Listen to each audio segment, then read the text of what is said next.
एक बार फिर राहुल गांधी के एक पोस्ट ने हंगामा मचा दिया है। इस पोस्ट में दावा किया गया है कि महाराष्ट्र के सीएम देवेंद्र फडणवीस की सीट नागपुर साउथ वेस्ट में पिछले 6 महीने में 29,219 नए वोटर जोड़े गए हैं। ये 8.25% की बढ़ोतरी है, जो चुनाव आयोग के अपने 4% की थ्रेशोल्ड से दुगनी है। राहुल ने इसे वोट चोरी का नाम दिया है और साथ में डिजिटल वोटर रोल्स और सीसीटीवी फुटेज की मांग भी कर दी है। तो क्या है पूरा मामला, आइए समझते हैं। राहुल गांधी लंबे वक्त से ईवीएम हैकिंग और चुनावी धांधली की बात करते रहे हैं, लेकिन इस बार बात थोड़ी अलग है।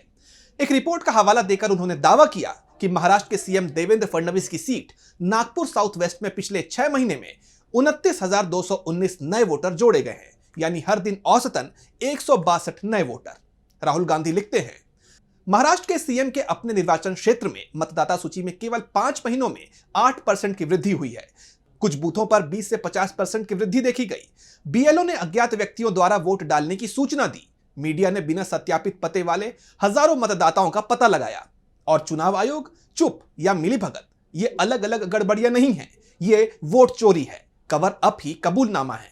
इसलिए हम मशीन पठनीय डिजिटल मतदाता सूची और सीसीटीवी फुटेज को तुरंत जारी करने की मांग करते हैं। पोलिंग स्टाफ ने भी खुलासा किया है कि कई जगहों पर ऐसे वोटर मिले जिनके पते तक सही नहीं थे। शेयर की गई रिपोर्ट में तो हजारों वोटरों के गायब पते का भी जिक्र है। अब सवाल यह उठता है कि आखिर ये वोटर आ कहां से गए? क्या ये कोई सुनियोजित तरीके से वोटर लिस्ट में हेराफेरी का हिस्सा है? और अगर हां, तो इसमें बीजेपी का हाथ है या नहीं? क्योंकि फडणवीस तो इसी सीट से चुनाव लड़ते हैं और उनकी जीत का सीधा सीधा असर बीजेपी की सत्ता पर पड़ता है। देवेंद्र फडणवीस बीजेपी के बड़े नेता हैं और संघ से भी उनका पुराना ताल्लुक रहा है। उनकी मिस्टर क्लीन वाली इमेज ने उन्हें पार्टी में ऊंचाइयों तक पहुंचाया, लेकिन अब लोग पूछ रहे हैं कि क्या यह इमेज सिर्फ एक दिखावा है? अगर वोटर लिस्ट में इतनी बड़ी गड़बड़ी हुई तो क्या बीजेपी ने अपनी सत्ता बचाने के लिए यह चाल चली? राहुल गांधी ने तो साफ साफ कहा है कि यह वोट थेफ्ट यानी वोट चोरी है।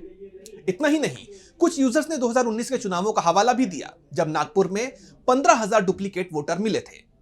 क्या यह एक पैटर्न है? क्या बीजेपी हर बार चुनाव से पहले वोटर लिस्ट को अपने हक में मोड़ने की कोशिश करती है? अब बात आती है चुनाव आयोग की। जब पोलिंग स्टाफ और मीडिया खुद गड़बड़ियों की बात कर रहे हैं, तो इस पर आयोग की चुप्पी सवाल खड़े करती है। चुनाव आयोग की गाइडलाइंस कहती है कि 4% से ज्यादा की वोटर बढ़ोतरी पर जांच होनी चाहिए, लेकिन यहां 8.25% की बढ़ोतरी हुई और कोई कार्रवाई नहीं। क्या यह चुप्पी इसलिए है क्योंकि बीजेपी सत्ता में है और आयोग पर कोई दबाव है? कई लोग तो यह तक कह रहे हैं कि क्या चुनाव आयोग अब बीजेपी का मोहरा बन गया है? राहुल गांधी ने डिजिटल वोटर रोल्स और सीसीटीवी फुटेज जारी करने की मांग की है ताकि सच्चाई सामने आ सके, लेकिन आयोग की खामोशी से लगता है कि वो इस मांग से बचना चाहता है। पिछले कुछ सालों में महाराष्ट्र की सियासत में कई बार हेराफेरी के आरोप लगे हैं।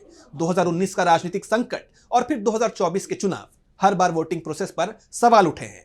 क्या यह सब एक इत्तेफाक है या किसी साजिश का हिस्सा? विदेशी स्टडीज जैसे journal of elections, public opinion and parties 2019 बताती है कि 5% से ज्यादा की वोटर बढ़ोतरी राजनीतिक दखल का संकेत हो सकती है। तो क्या यह मामला भी उसी दिशा में जा रहा है? यह मामला सिर्फ राजनीति का खेल नहीं, बल्कि वोट की ताकत का भी सवाल है। बीजेपी को चाहिए कि वो इन आरोपों का जवाब दे और चुनाव आयोग को चाहिए कि वो अपनी निष्पक्षता साबित करे। लेकिन इस पोस्ट के साथ एक ताजा जानकारी भी सामने आई है। अपडेट यह है कि राहुल गांधी के इस पोस्ट के चंद मिनट बाद ही चुनाव आयोग ने प्रतिक्रिया दी है। राहुल की महाराष्ट्र विधानसभा चुनाव पर चर्चा की मांग का चुनाव आयोग ने जवाब दिया है। उन्होंने राहुल गांधी को बातचीत के लिए निमंत्रित किया है। कहा गया है कि चुनाव आयोग राहुल गांधी से व्यक्तिगत रूप से मिलने और सभी मुद्दों पर चर्चा करने के लिए भी तैयार है। अब यह मुलाकात कब होती है और इससे क्या निकलकर सामने आता है, यह देखना होगा।